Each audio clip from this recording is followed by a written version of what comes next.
This past summer, I went on an amazing trip to Mexico that consisted of visiting multiple cities. We arrived in Mexico City around 10 p.m. and immediately went to our hotel to go to sleep. We had a long trip ahead of us and it began with a 5-hour trip to Acapulco. The next morning, we met up with an aunt of my mother's who would be our guide/Uber for the entire trip. We were also finally able to see my grandmother and grandfather after 4 years. The toughest part of the trip would be getting out of the city because the streets are packed with traffic lanes of 5 cars designed for 4 lanes of cars. Once we got out of the city, we stopped at a restaurant to eat, take some pictures, and continue the trip. When we arrived in Acapulco, I was confused and scared because the police were driving around in military vans and were armed with high-caliber rifles. I thought that the city was on lockdown, but my mom told me not to worry because she said that there's just a lot of violence that occurs here. While in Acapulco, we visited the beach every day because the heat and humidity were unbearable. We also visited a rocky cliff called La Quebrada, where at night the locals put on a show and climb this cliff and jump into the ravenous waves below.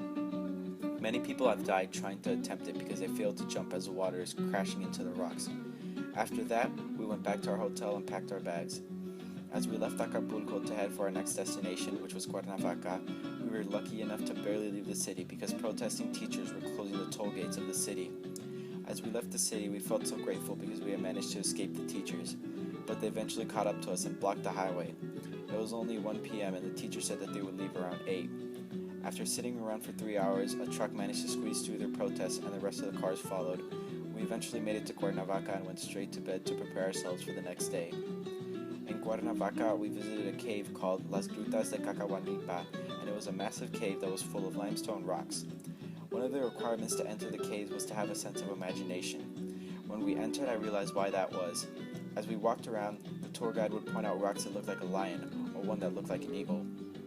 After the long walk of the caves, we ventured out of them and went deeper into the mountains to visit the town of Tasco. While we were there, we visited a church and enjoyed the parade that they were putting on. The church was the highlight of the town because almost everything inside of it was made of gold. The next day, we left Cuernavaca and made our way back into Mexico City. While we were there, we were able to see the cathedral and the ruins of Tenochtitlan. Sadly, the museum for Tenochtitlan was closed the day we visited it. So, we walked around the city and saw music halls, post office, and an engineering school.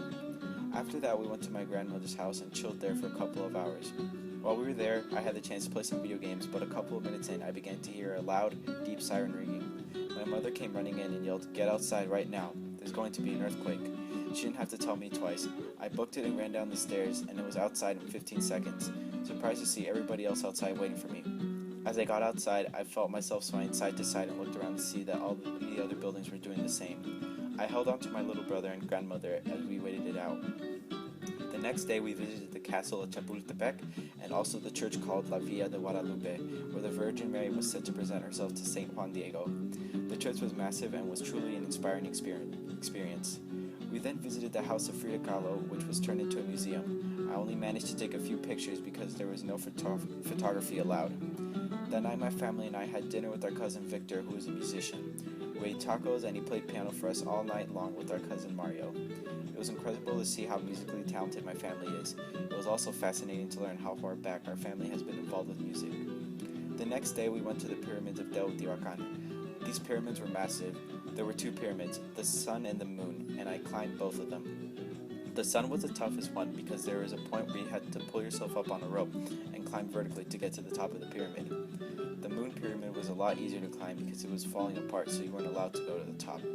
After this grueling trek, we went to Xochimilco. Xochimilco is a place where people get on boats and eat as they are riding through the lake. You can stop at various locations to look around or buy knickknacks. After this, we drove back and checked into a hotel inside the airport and said goodbye to our beloved grandmother. Our flight was at 5 in the morning and it was easier to stay at the hotel rather than my grandmother's house. This was a hard moment knowing that both my grandparents are very old and this was a once-in-a-lifetime trip. The vacation was an incredible experience that shaped me culturally. It created an even greater sense of pride within me in being Mexican-American. I had the opportunity to see the roots of my culture and my family history. I know that these memories will stick with me for the rest of my life.